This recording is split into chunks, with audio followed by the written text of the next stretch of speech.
My daughter Anna is 16 years. She was an accident when I was 24. Anna's mother and I were never together as a couple because it was a one-night stand, but we have maintained a friendly and healthy co-parenting since she was born and we became good friends. My daughter's has been living on another continent for a few years with her mother and stepfather, but she wants to come back because she doesn't feel comfortable there and misses her family and friends. Anna doesn't knows their language well and it's still hard for her to learn it fully, so she feels really lonely there since it is different to speak your native language than to make friends by speaking a foreign language from zero. I spoke with my daughter's mother and we thought it was a good idea to let Anna live with me. Her room is now my home office, but I can easily put together a room for her again. We didn't confirm anything. I talked to my wife about it first and I was sure that she was going to be okay with that because we literally talked about that possibility before. The problem is that my wife doesn't want that to happen. My wife and Anna have never been close because they only meet in person for our wedding when I was able to pay a ticket for my daughter to come. That was the last time I saw my daughter in person too. Plane tickets are too expensive, but they do tend to talk a little bit when I make video calls with Anna every day, but not too much. Anna also talks to her brother and he likes her a lot even if they just see each other in video call. My wife says Anna is not going to feel comfortable in a house with strangers and I told her that we are literally her family and she said no. She and our toddler are not Anna's family because they barely knows her in person. It honestly hurts me that she thinks that way, but I understand her point of view. Altaf, our toddler, is Anna's brother and it really annoyed me that she said that because our little one really loves his sister even if they just see each other online. I had an argument with my wife about it and I ended up telling her that my daughter will always come first of all, because it's true. For me, my children will always come before any other person and she knew very well about my daughter when we married. My wife got angry and said that bringing Anna home would change how we handle ourselves and that she doesn't want to be a stepmother. She said that Anna lived with her mother in another continent, so it's not the same as having her right here every day.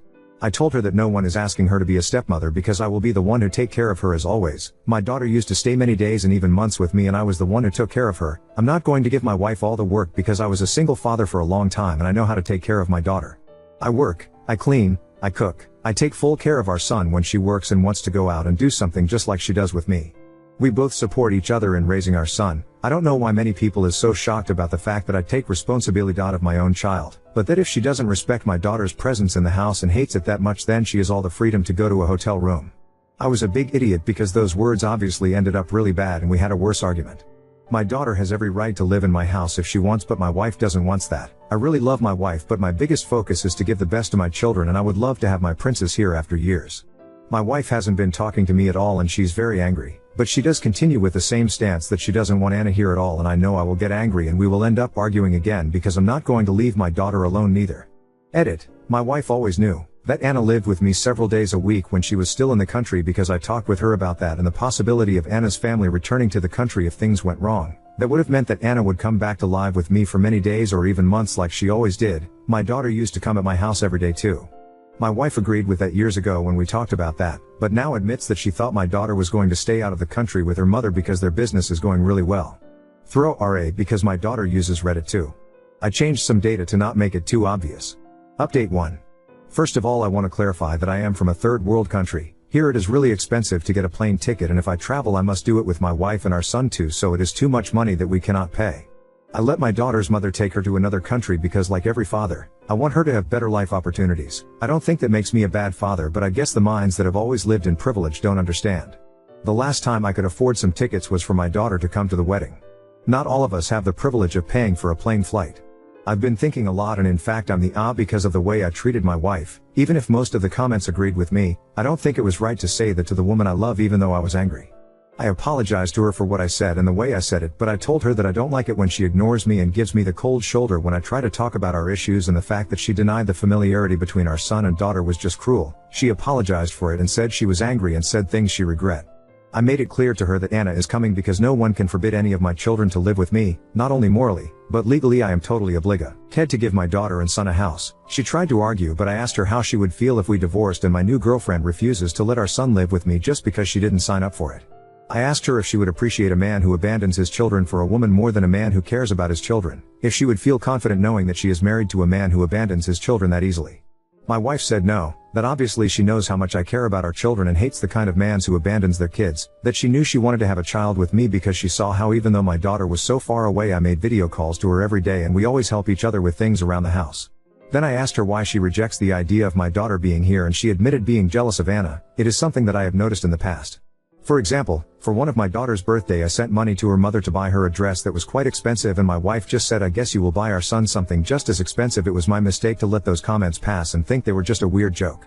She said that she doesn't want my daughter to come and took time away from our son. That bothered me, and I told her that if we had 2 children my time would also be divided, and that as a father I can give the same attention to both. Changing our routine doesn't have to be a negative thing, and she knows that Anna is not a problem teenager. We talked a lot and I explained to her that I just want to make everything work for both of us. I apologized if I made her feel bad with the way I treated her, and I told her that I want to really hear what things are bothering her so we can understand each other better. We agreed to have better dialogue and communication about this kind of things. My wife admitted that her jealousy is wrong and feels embarrassed about it, but it's how she feels, and she feels awful for feeling like that. I told her that feeling isn't right, being jealous of my daughter isn't right, and I told her that it would be okay to start going to the psychologist if we want to fix this, because I'm not going to leave my daughter live in a place where she doesn't feel loved. My wife accepted after talking about it a lot these days, and she wants to work on herself about that because doesn't like feeling like that about a little girl and knows it's wrong. My wife and daughter always had a nice treatment. When I make video calls with Anna, my wife usually talks a little but not that much. I think my mistake was not offering my wife to make video calls alone with Anna like Anna does with my toddler sometimes. My daughter really likes my wife and calls her auntie even if they don't know each other too well, so I don't want her to know how my wife really feels about her. I offered my wife to teach her how to play the same video game I play with my daughter so they can play together and get to know each other more. I know Anna would love that. They both have a lot of same interests. She accepted and said she loves me and wants to try it for me and for our toddler. If I leave my wife I would be breaking my son's house. He's my baby too, and the last thing I want is letting adult matters affect him. I don't want to do that, and I love this woman. I want this to work and I'm going to do my part for it, but the first moment she treats my daughter badly, I will end things with her, and I clarified that to her and she was right with that and promised me to work on this. I still haven't confirmed anything to Anna's mother about the date on which our daughter can come, since I need to fix the room for her first, and I want my wife and little girl to get to know each other better. Talking about it with my psychologist, he told me that the best thing is always to get them closer little by little before Anna comes to live here. This last 4 days my wife and Anna have been talking longer, and I told Anna that we could teach my wife how to play with us. Anna feels really comfortable talking with my wife, and they started talking about random things which I feel out of because I don't understand about the things they talk about, but I'm pretty glad to see that they actually have things to talk about. I suppose a lot of people are going to call me an idiot for not divorcing my wife because that was what most of the comments told me, but it's not all that simple as we argued so let's get divorced in a 50-50 it's custody, and I personally think it's been better for us to have spoken up like mature people instead of just getting divorced. Seeing that my wife has opened up to me and is trying to work things out, I prefer to give this a second chance and hope that she can see my daughter as her friend and even as her family if she allows it to herself. Your wife is going to treat your daughter badly. No one can read the future to say that, but I can work to make that future not happen. In the meantime, I prefer to maintain a positive approach since my wife has never behaved badly with my daughter, and my daughter knows that if she feels uncomfortable, she knows she can talk about it with her mom, stepdad, or me, as we always teach her to talk to us about anything that makes her uncomfortable. Anna has a sharp tongue, so I doubt she'll stay quiet if my wife makes any comments that make her uncomfortable. I'm not going to force them to be best friends. I want them both to flow on their own. I'm also not going to use my daughter as a free babysitter, as many in the comments suggested as a supposed solution, and both she and her brother can live in this house as long as they want. Edit. In the previous post several people said that my wife also made a post here, but it's false. She doesn't use this site. Edit. I don't understand why, but I've been getting a lot of notifications from that bot from a Redditor who thinks I need help, and private spam messages from different accounts created literally today. I really don't know who's doing this, and I don't understand what's the fun of annoying like that. Just block me. Update 2. My daughter and my wife's relationship is going very well. They both make video calls to watch some series together that they both like. They have even started to have inside jokes that I don't understand, but I think that's something good, although to be honest now I feel a little left out. Just joking.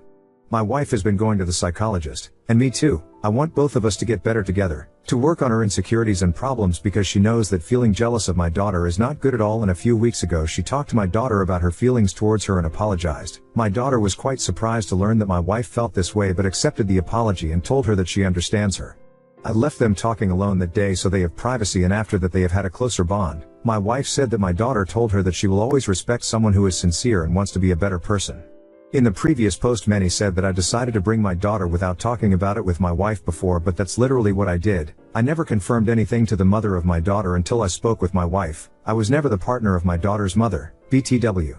Many comments mentioned her as my ex-wife, but we were never anything. The talk about bringing my daughter back was paused because I wanted them to know each other better before living all together, but my wife started to talk about how she wants to decorate the bedroom and rejected all my ideas because they're too boring for a girl, so she's having fun redecorating the room with our toddler, who's really happy to see his sister in person. We still didn't arrange a date because my daughter's mother have to talk with her high school for the problem. MS there and everything, and I have to prepare everything here too, but all is going well step by step. Edit. This is actually a second update, but the first one, it's on my profile here. The I received a notification of the post. In my country there is something called Abra Social which gives me, my wife and my kids free private healthcare and therefore also to be able to go to a psychologist for free. You have the privilege of earning in dollars and not having a totally devalued economy. I don't. Smile. Here are many people who make less than $250 monthly. My daughter lives in another continent, not Europe. Update 3. My daughter has been living with us for weeks now. My wife and she get along well. Her little brother adores her and they can finally spend time together in person. He's really excited to have her home now. My wife has been working a lot on herself and I have noticed how much she changed in a good way and how her relationship with my daughter is good. I noticed it especially when we went to pick up my daughter at the airport and my wife was very excited to see her. They had been watching movies together online for months. She is no longer jealous of my daughter, and although it is a process that takes time, I know that she is making an effort. My daughter has not started school here, so she will have to wait until next year. Anyway, we decided to bring her now since in a few months the tickets will be much more expensive. It was my wife the one who told me that and that she felt ready to spend time in person with her. I was really happy to hear her say that. I didn't expect her to already feel ready to tell me that. My daughter lived in a country in Asia, Al-Tuf. It was a really beautiful and safe country. It was very difficult for her to adapt and their bullying is something very serious, much more so towards her who had so much difficulty with the language. Sometimes she obviously misses her mom but they text a lot. I try to spend as much time as I can with her so that she doesn't miss her mother and stepfather too much. I also take her to see our relatives and she has met my wife's family as well. But in general I know that she feels happy here and she has told me that she missed her grandparents, uncles and cousins. The whole family is very happy that she is back here. My wife and I are doing great. And I've also worked on myself by going to therapy. Now we talk a lot whenever something bothers us or we have some discontent. I think the key is that we can communicate even if they are dark thoughts. I know that she is a good person and like everyone, she has dark thoughts but she is a good person because she works on improving herself and I'm doing that too. I love her and I know she's a good mother who wouldn't treat my daughter badly. I like to take care of our children, take care of them, clean and cook for them, although sometimes I find it hard to understand that my daughter now does all that by herself and I don't have to do it, haha, but she is still small in my eyes just like her brother. Anyway, I'm sorry if it's a boring update and everyone expected me to divorce my wife, but things are like this. Smile. Luckily we are starting to solve our problems. They now have a relationship of friends and I like that if they are happy like that. Oop, my wife is not a villain who is hiding her true evil plan. I prefer to trust what I see and know. My daughter feels comfortable and happy around my wife and my wife feels the same. My daughter is not paying for anything. She is happy and knows that if something bothers her she can talk about it to her mother, stepfather or me. People change. I'm sorry you've never experienced to see that change. Now on to second story. Threw my engagement ring at my fiancé after he defended a rapist and consistently belittled women. Now he's accusing me of belittling him. My 28F fiancé, 34 male, and I used to have a great relationship, but for the last year, his political views have become a problem. I mostly bit my tongue about it, but it came to a head when he accused a woman at his job of lying about her sexual assault. I pointed out that when a woman accuses a man of rape, he questions it and says she is lying. He justified that by saying it's stupid to believe an accusation like that with no proof.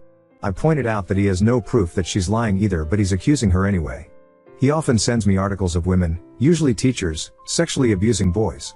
I brought up that he never says the boys are lying or asks for proof. He got very upset and kept repeating that I was trivializing male sexual abuse. I don't feel like I was. I feel that I was just pointing out the hypocrisy. He denied being biased against female accusers. I reminded him that when the allegations against Diddy first happened, he said feminists were just trying to ruin a successful man's life. Unsurprisingly, he never brought up the man who accused Diddy of sexual assault. He defended Diddy up until the video of him physically assaulting Cassie was leaked. Even then, he said we didn't know the whole story. The final straw was when he was telling me, yet again, how women are actually worse than men because we are sneaky and conniving and at least men will FK you over to your face. He kept saying that women are far worse people than men, and I just lost it.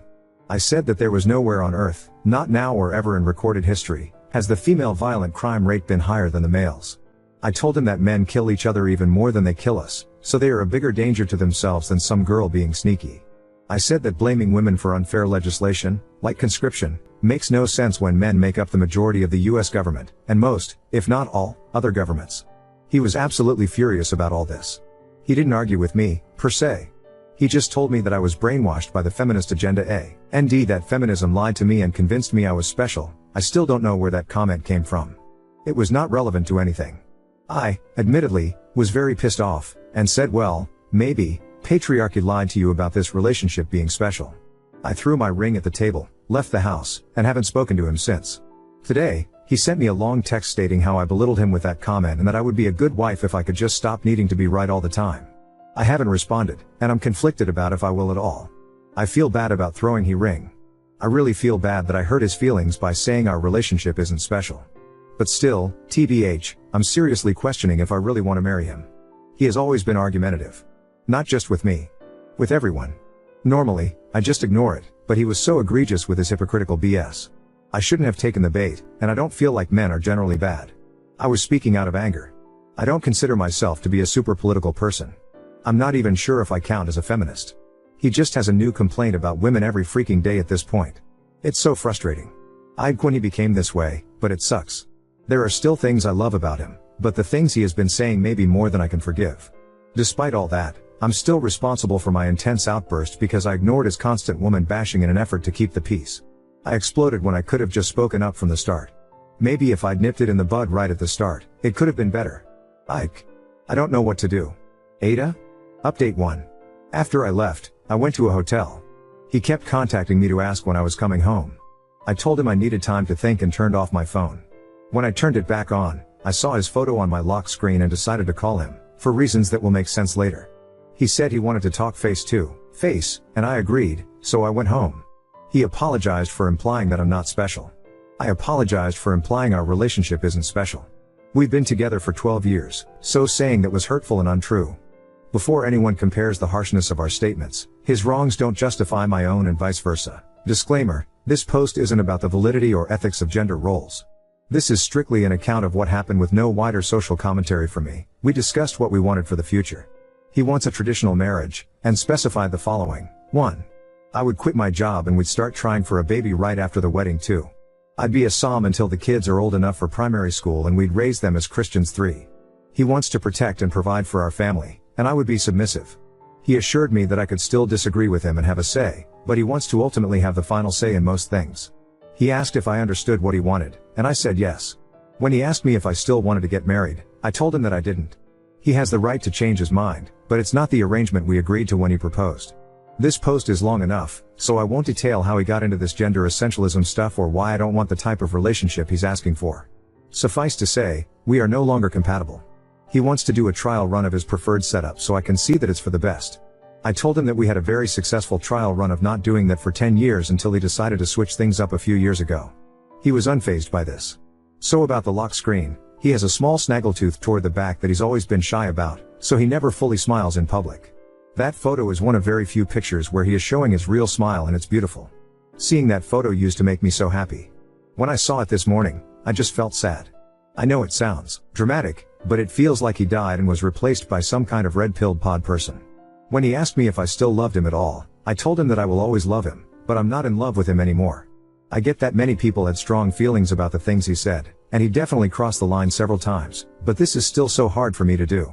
He's the only man I've ever been with and my best friend. I'm relieved that it's over but still sad about how it ended. I accept that he's a different person now, but it's hard not to think of what could have been.